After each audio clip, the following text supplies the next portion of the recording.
नमस्कार दोस्तों, अगर मैं आपसे पूछूं चरक संहिता में सैकड़ों औषधियों का वर्णन है, लेकिन नीम को इतना विशेष स्थान क्यों मिला? क्या इसलिए कि वह कड़वा है या इसलिए कि वह हर गांव में मिलता था? नहीं, असल कारण कुछ और है। और जब आप इस वीडियो के अंत तक पहुंचेंगे तो शायद आप भी कहेंगे, नीम सिर्फ एक पेड़ नहीं, प्रकृति का चलता फिरता औषधालय है। लेकिन यह बात समझने के लिए हमें लगभग 2000 साल पीछे चलना होगा। कल्पना कीजिए, एक गुरुकुल जहां आचार्य अपने शिष्यों को जंगल में औषधियों की पहचान सिखा रहे हैं। कहीं चंदन है, कहीं अर्जुन है, कहीं बेल है और कहीं आंवला। लेकिन जब वे नीम के पेड़ के पास पहुंचते हैं तो थोड़ा ज़्यादा समय रुकते हैं। क्यों? क्योंकि यह ऐसा वृक्ष था जिसका एक नहीं लगभग हर भाग उपयोगी माना गया है। उसकी पत्तियां, छाल, फूल, फल, बीज, यहाँ तक कि तेल तक, यहीं से नीम की असली कहानी शुरू होती है। अब सुनिए इसका फ़ायदा।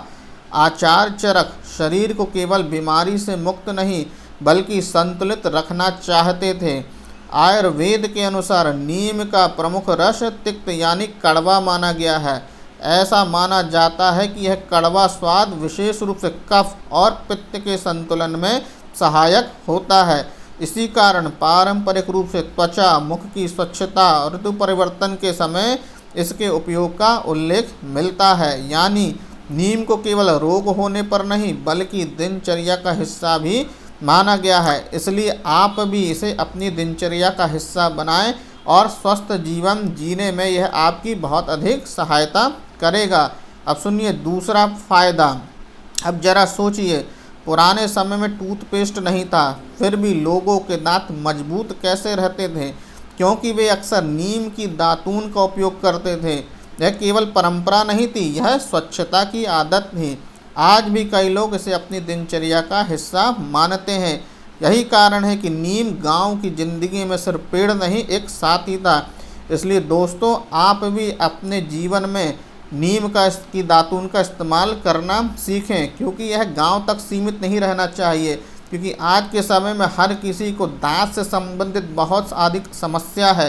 यदि आप नीम की दातून का इस्तेमाल करते हैं तो देखिए आपके लिए वह बहुत फ़ायदेमंद साबित होगा।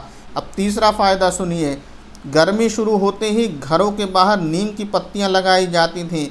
यह केवल धार्मिक परंपरा नहीं थी, इसके पीछे व्यवहारिक सोच थी। आयुर्वेद और लोक परंपराओं में नीम को स्वच्छ वातावरण और प्रकृति से जुड़े जीवन का प्रतीक माना गया है। इसलिए नीम घर के बाहर भी था और जीवन के भीतर भी। इसलिए हमें भी नीम को ऐसा अपनाना है कि हर पल हमें उसके साथ रहना है, जिससे वह हमारी स्वस्थ जीवन की कुंजी बन सके। अब चौथा फ़ायदा सुनिए, एक और रोचक बात। जब अधिकांश पौधों का उपयोग केवल किसी एक हिस्से तक सीमित था, तो नीम ऐसा वृक्ष माना गया जिसका लगभग हर भाग किसी न किसी उपयोग में आता है। यही कारण है कि आयुर्वेदिक परंपरा में से बहुउपयोगी वृक्ष के रूप में सम्मान मिला है। अब सुनिए आज का विज्ञान क्या कहता है नीम के बारे में। आज आधुनिक विज्ञान भी नीम में पाए जाने वाले जैव सक्रिय यौगिकों का अध्ययन कर रहा है। कुछ शोधों में इसके एंटीऑक्सीडेंट और रोगाणुओं पर प्रभाव जैसे गुणों पर काम हुआ है। लेकिन यह भी याद रखिए कि यह कोई जादुई इलाज नहीं है। यदि आपको कोई गंभीर बीमारी है तो आपको डॉक्टर की सलाह और उचित उपचार महत्वपूर्ण है। आयुर्वेद और आधुनिक विज्ञान दोनों का संतुलित दृष्टिकोण ही समझदारी है।